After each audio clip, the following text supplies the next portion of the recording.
تو کیا آپ جانتے ہیں کہ رمضان کے 30 روزے رکھنے سے ہمارے شریر پر کیا اثر ہوتا ہے؟ اس پر جاپانی سائنسدان نے ایک بڑی کھوج کی ہے جس کا جاننا ہر مسلمان کے لیے بے حد ضروری ہے۔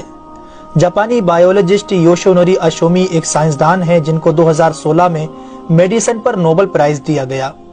ان سے جب پوچھا گیا کہ آپ نے کون سی ایسی چیز بنائی ہے جس کی بنا پر آپ کو دنیا کا سب سے بڑا انعام نوبل پرائز دیا جا رہا ہے، تو انہوں نے کہا تھا کہ میں نے کینسر کی ممکنہ دوا کھوج لی ہے، اور اس بات پر دنیا نے بڑے پر انداز میں ان کی کاوش کو سراہا اور مبارکباد دی گئی۔ اس کے بعد ڈاکٹر یوشینوری اشومی نے کہا کہ میں نے کینسر کی دوا نہیں بلکہ کینسر سے بچاؤ کا حل تلاش کر لیا ہے۔ تو لوگوں نے ان سے پوچھا کہ بتائیے ایسا کیا کیا جائے کہ کینسر جیسے خطرناک مرض سے بچا جا سکے؟ تو انہوں نے کہا کہ جب ہم بھوکا رہتے ہیں تو ہماری باڈی میں موجود غذائیت ختم ہونے لگتی ہے، جس کی وجہ سے جسم بھوک محسوس کرتا ہے۔ اگر اس بھوک کے دوران جسم تک کھانا نہ پہنچے تو ہمارا جسم بھوک کی شدت کی وجہ سے اپنے اندر موجود ان زہریلے سیلز کو کھانا شروع کر دیتا ہے جو کینسر کا سبب بنتے ہیں۔ اس عمل کو میڈیکل کی لینگویج میں آٹوفیگی کہا جاتا ہے۔ اگر آپ چاہتے ہیں کہ آپ کا جسم ایسے بیمار سیل سے پاک ہو تو آپ کو بھوکا رہنا چاہیے۔ جب ایسے سیلز مرنا شروع کر دیتے ہیں تو کینسر کا پرسنٹیج کم ہو جاتا ہے۔ اس کے بعد جاپانی سائنسدان سے پوچھا گیا کہ انسان کو سال بھر میں کتنے دن بھوکا رہنا چاہیے کہ اس میں کینسر نہ پایا جائے؟ تو انہوں نے کہا کہ اگر 20 سے 25 دن کم سے کم اور 9 سے 10 گھنٹے بھوکا رہا جائے تو اس کی باڈی ایسے تمام زہریلے سیلز کو کھا جائے گی اور اس میں کینسر نہیں ہوگا۔ اے میرے پیارے رب کریم، آج ہمیں سمجھ آیا کہ مومن پر روزے کیوں فرض کیے گئے، اور آج مجھے اس احادیث پاک کی بھی سمجھ آ گئی جس میں آپ صلی اللہ علیہ وسلم نے فرمایا کہ ہر شے کی زکوٰۃ ہے اور جسم کی زکوٰۃ روزہ ہے۔ سبحان اللہ!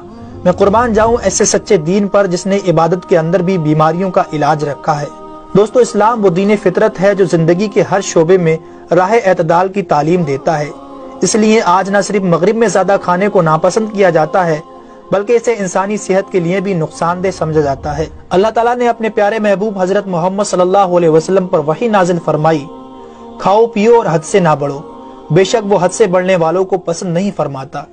اس کے علاوہ حضرت ابو ہریرہ رضی اللہ تعالیٰ عنہ سے روایت ہے کہ رسول اکرم صلی اللہ علیہ وسلم نے ارشاد فرمایا، کھاؤ پیو اور پہنو اور خیرات کرو بغیر فضول خرچی اور تکبر کیے۔ دوستو، انسان کو کھانے کی صرف تھوڑی سی مقدار کی ضرورت ہے جو انسانی جسم میں توانائی پیدا کر سکے، جتنی توانائی انسانی زندگی کے لیے ضروری ہے، اور جس سے اس کی صحت اچھی رہے اور وہ اپنی روزمرہ کی ذمہ داریاں پوری کر سکے۔ انسانی جسم کو جتنا کھانے کی ضرورت ہے اس سے زیادہ جسم میں داخل ہونے والا کھانا چربی بن جاتا ہے، جس کی وجہ سے انسان کا جسم بڑھ جاتا ہے، اس کی رفتار سست ہو جاتی ہے اور وہ بہت زیادہ تھکن محسوس کرنے لگتا ہے۔